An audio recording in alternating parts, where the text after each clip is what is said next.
How do you know what's right and what's wrong? You may say there are laws, standards in science and common sense, but if you look at these, as with other things, you will see standards of right and wrong change.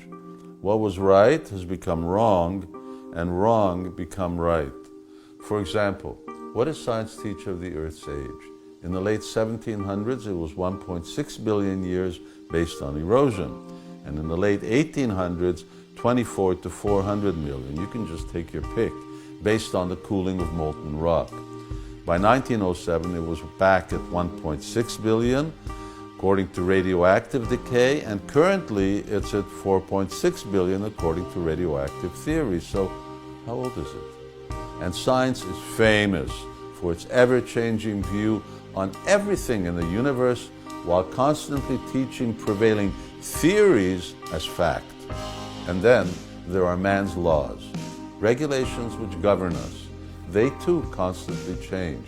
You could be punished for something that is later accepted as a norm. In 1895, for being a homosexual, Oscar Wilde, the then famous poet, was sentenced to 2 years in prison with hard labor.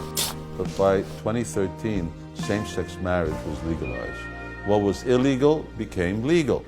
And if we talk of the ethics of right and wrong, take the controversy over abortion.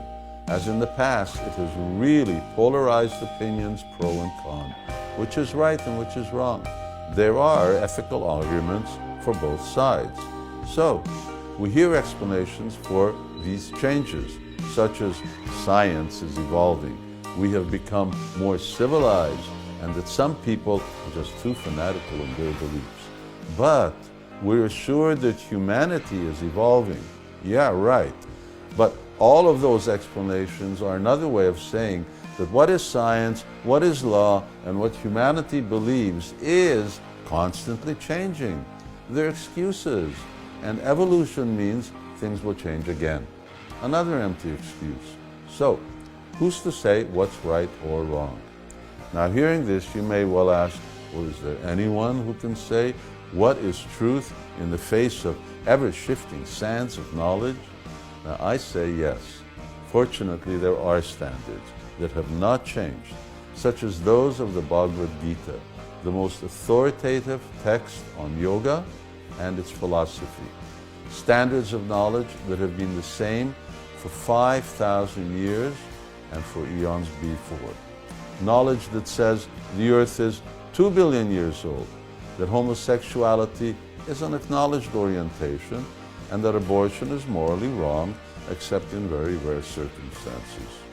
The idea is that there are two standards of knowledge, relative and absolute. Relative means things change, and absolute means they don't. And relative knowledge is an ascending path to truth that's sorely handicapped by the incorrigible fallibility of man. But absolute knowledge descends from a supreme flawless source. And such knowledge doesn't change because it's the truth. Why would the truth change? I mean, why would it? So that's it.